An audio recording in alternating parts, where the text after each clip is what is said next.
Have you ever wondered why the same kind of people keep showing up in your life? Different faces, same story. The friend who betrays your trust, the partner who makes you feel unseen, the boss who disrespects your boundaries. It's easy to believe that life is punishing you or that you're simply unlucky. But what if it's not life repeating itself? What if it's you trying to heal through the mirror of your relationships? Here's the bold truth. We don't attract what we want, we attract what we are. Every person we meet is a reflection, a mirror of the parts of ourselves that are still unresolved. Ancient Stoics called this sympathia, the interconnectedness of all things. The Buddha called it karma, the echo of our inner world. Modern psychology calls it projection. We subconsciously assign our hidden emotions to others so we can finally face them. Neuroscience even supports this. Studies show that our brains are wired to seek familiarity. We are drawn to patterns that mirror our earliest emotional experiences, especially the unhealed ones. It's how the brain tries to complete unfinished stories. So maybe the universe isn't punishing you, it's teaching you. Maybe the people who trigger you the most are your greatest teachers. Before we move forward, drop a comment. What pattern keeps showing up in your life? Because today we'll explore how to recognize your emotional mirrors, break free from the cycles of pain, and finally heal what life keeps showing you. Let's begin.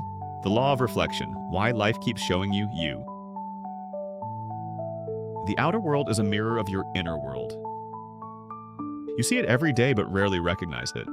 The frustration that rises when someone ignores you, the anger when someone lies, the heartbreak when someone leaves. These are not random emotional reactions, they're reflections. Each one points back to an unresolved part of you that still craves attention, love, or acceptance.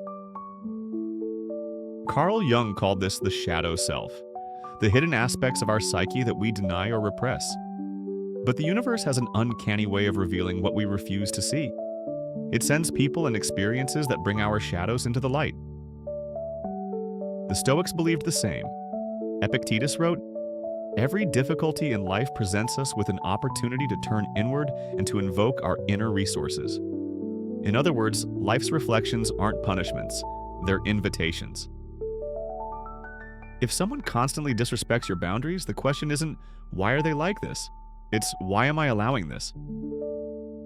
If you're always chasing people who are emotionally unavailable, maybe part of you still believes love must be earned.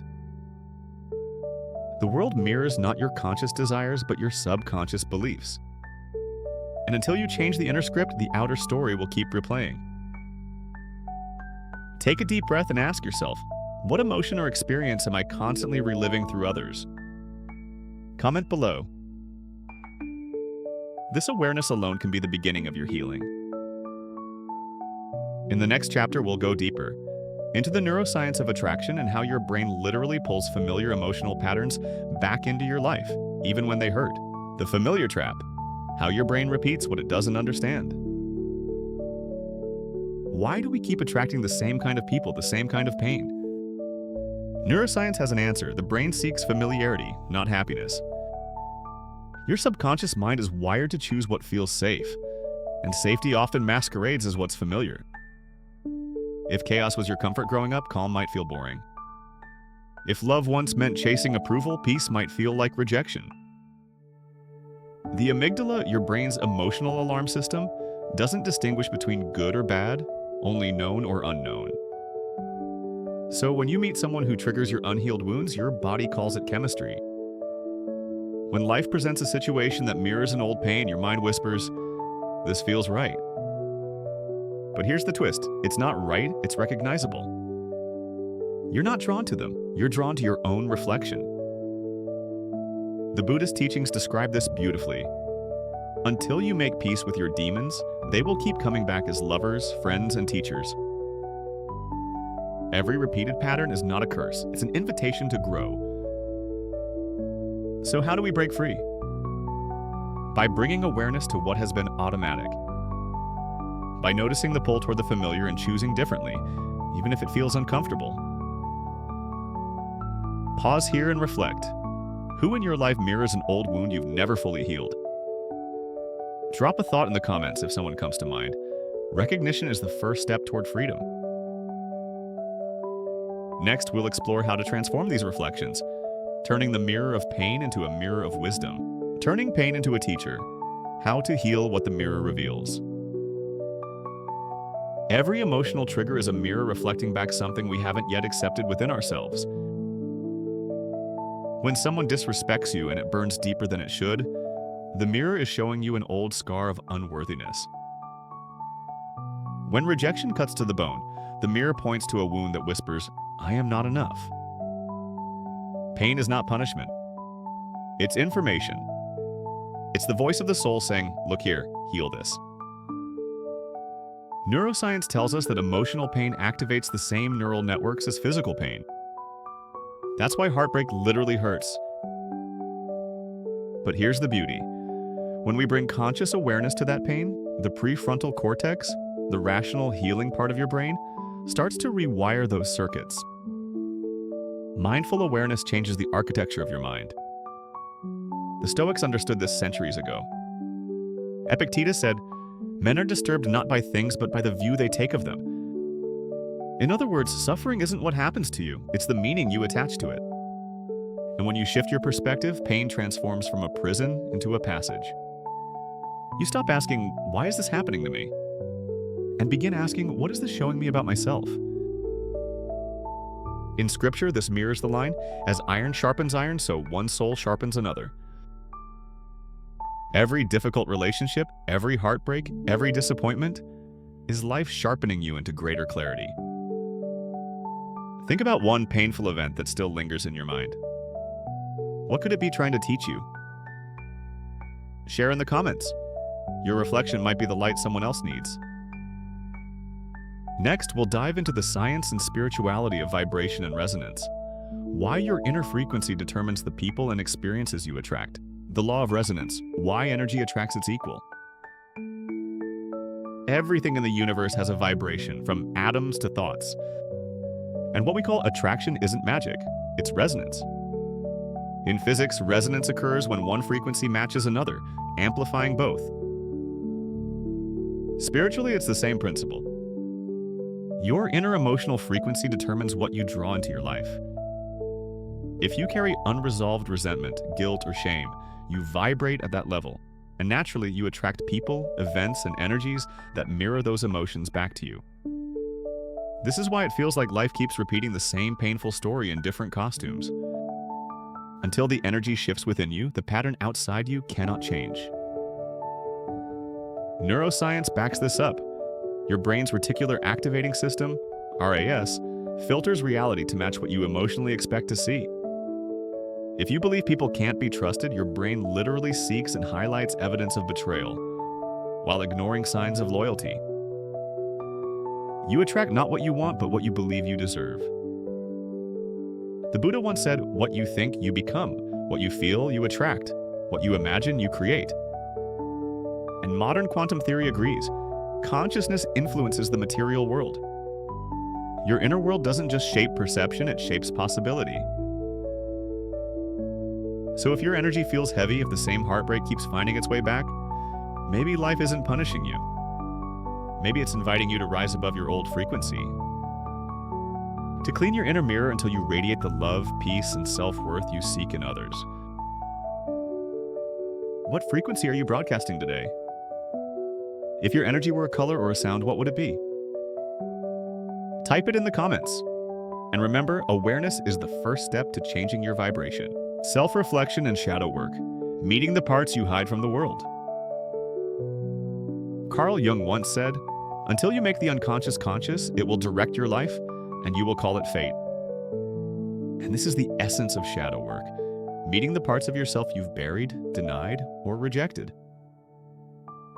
Every one of us carries a shadow, shaped by childhood wounds, societal expectations, and past pain.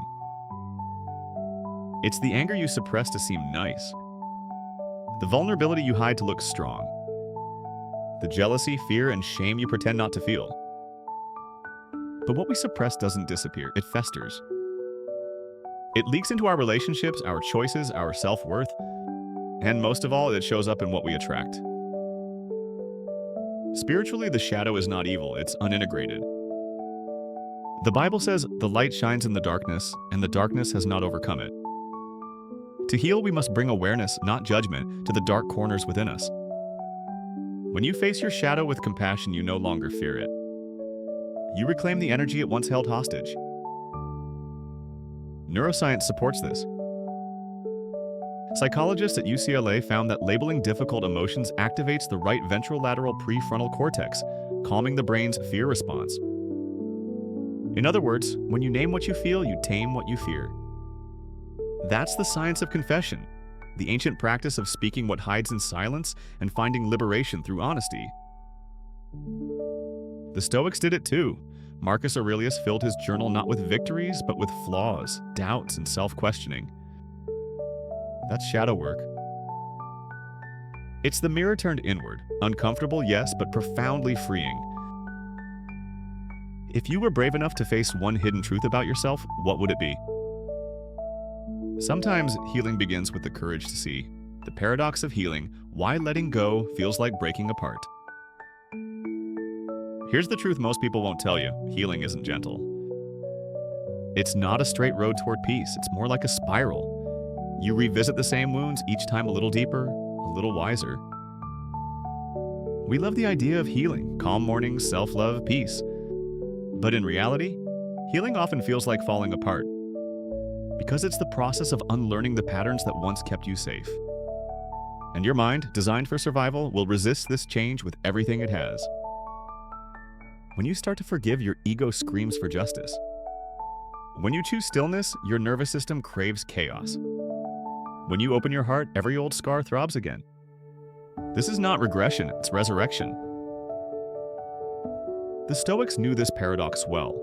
Epictetus taught that suffering arises not from events themselves, but from our resistance to them. In the same way, Jesus said, "Whoever wants to save their life will lose it, but whoever loses their life for my sake will find it." Both point to the same truth. You must let go of who you were to become who you are. Neuroscience confirms this. When you break a habit, emotional or behavioral, your brain undergoes synaptic pruning. Old neural pathways die off, making space for new connections. That's why healing feels painful. Your brain is literally restructuring itself. It's death and rebirth happening inside your skull. So if you're breaking down, take heart. It's not a sign of failure. It's evidence that your old self is dissolving. The caterpillar doesn't transform gracefully, it liquefies inside the cocoon. Only by disintegration can it find its wings. If you're in that cocoon, that messy middle, comment "becoming."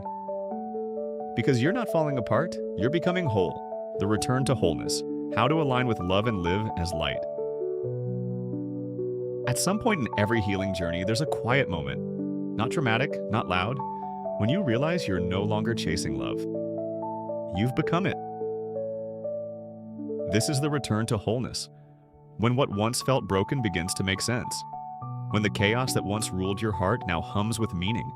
When forgiveness, self-awareness, and compassion become not choices but your natural state of being. In ancient Christian mysticism, this was called theosis, the process of becoming one with the divine. The Buddhists call it nirvana, the extinguishing of the flames of craving and aversion. The Stoics called it eudaimonia, alignment with one's higher self and the order of nature. Different languages, same truth. Peace is not found by adding more, but by returning to what you already are. Neuroscience echoes this spiritual symmetry. Studies on long-term meditators show that as we practice mindfulness, the default mode network, the brain region responsible for self-centered rumination, begins to quiet. In its place, empathy networks light up. We stop living from the illusion of separation and begin to experience life as one continuous field of connection. This is not metaphorical, it's measurable. Love quite literally rewires the brain. And when you align with love, life stops feeling like something that's happening to you. It becomes something that's happening through you. You stop fighting the flow and instead you become it.